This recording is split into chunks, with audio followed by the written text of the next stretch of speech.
Well, happening this morning, we have a health warning to tell you about that's been triggered by the silver fire burning in the Gila. Yeah, wind is pushing that smoke from that massive fire toward Albuquerque, and it could be here by this morning.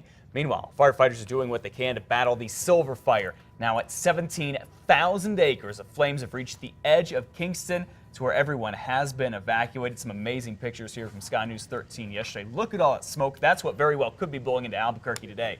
Firefighters have been working to protect the homes in Kingston with a fire line. So far, it is working. As of last night, the fire had not destroyed any homes or buildings. Most of the silver fire is burning in some very rugged terrain. That's making it hard to fight from the ground. Large helicopters are now able to drop water on the edge of some of the fire to go ahead and slow it down. None of it is contained this morning. And none of the Joroso fire burning in the Pecos is contained either, and it is showing no signs of stopping. This fire has burned 8,000 acres so far.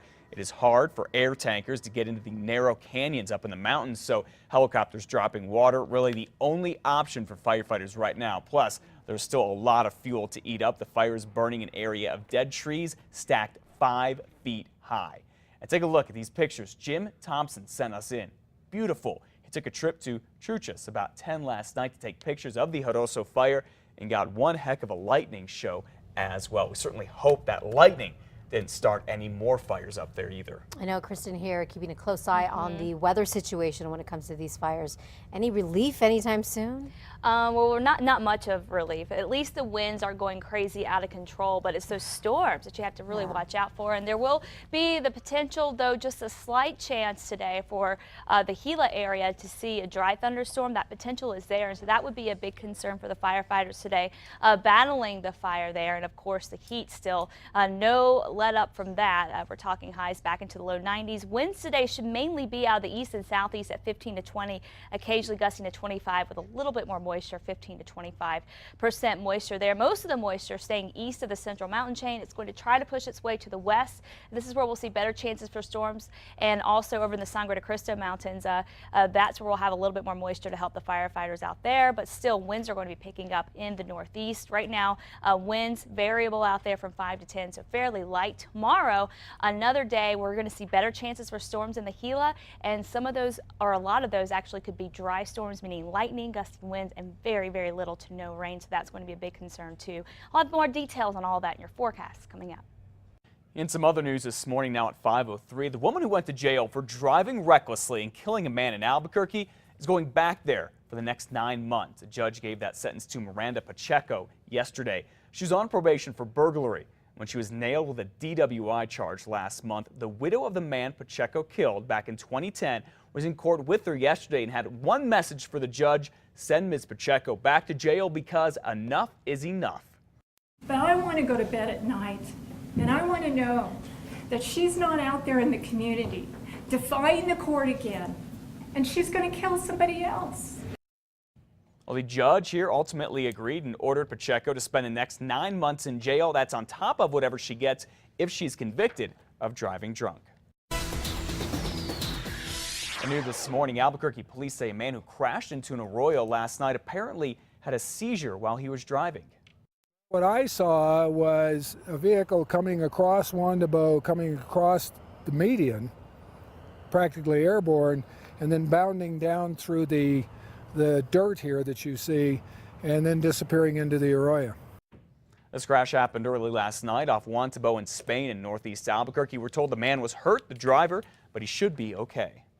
The father of the baby left in a hot car recently may appear in court sometime today. The child's mother was in court yesterday. Police say Erica Garcia left the 7-month-old with the baby's father, Juan Flores, on Monday. A few hours later, the two realized their son was still in a car. The child suffered a stroke and seizures and is still in critical condition. Police say Flores admitted to them that he used heroin a few hours before the baby was left in the car. Flores' mother says both parents were drug addicts.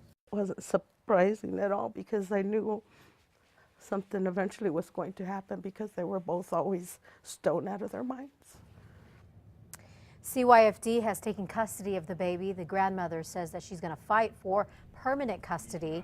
Bond for the baby's mother was set at $100,000 cash or surety.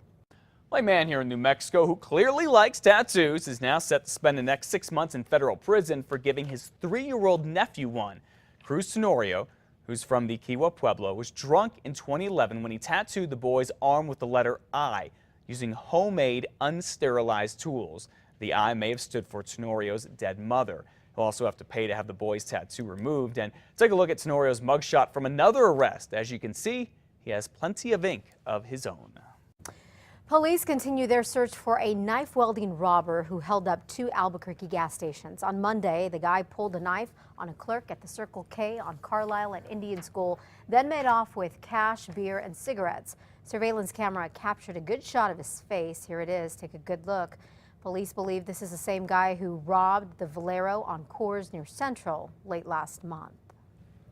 Well, you might want to think twice about even going hands-free with your cell phone when you're driving around town today. It's because a new study says hands-free driving is just as dangerous as talking with the phone up to your ear while you're on the road. AAA did this study and tested drivers to see how distracted they were doing 6 different things, including holding a phone, talking to someone else in the car, and using a hands-free device to send an email through that speech-to-text deal.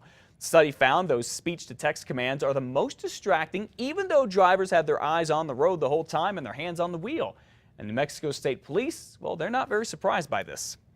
We always remind people that if you can avoid talking on the cell phone, absolutely do it, even if it's a hands-free device. We always encourage people to focus on the task at hand, especially when they're driving. We don't want them distracted in any way, shape, or form. The National Highway Traffic Safety Administration is looking at this study now. It wants to see if it can limit what the hands-free technology allows people to do on their cell phones. I think the message from AAA and from state police is if you don't have to be on your phone, period, while you're driving, don't. That's the safest deal. That's very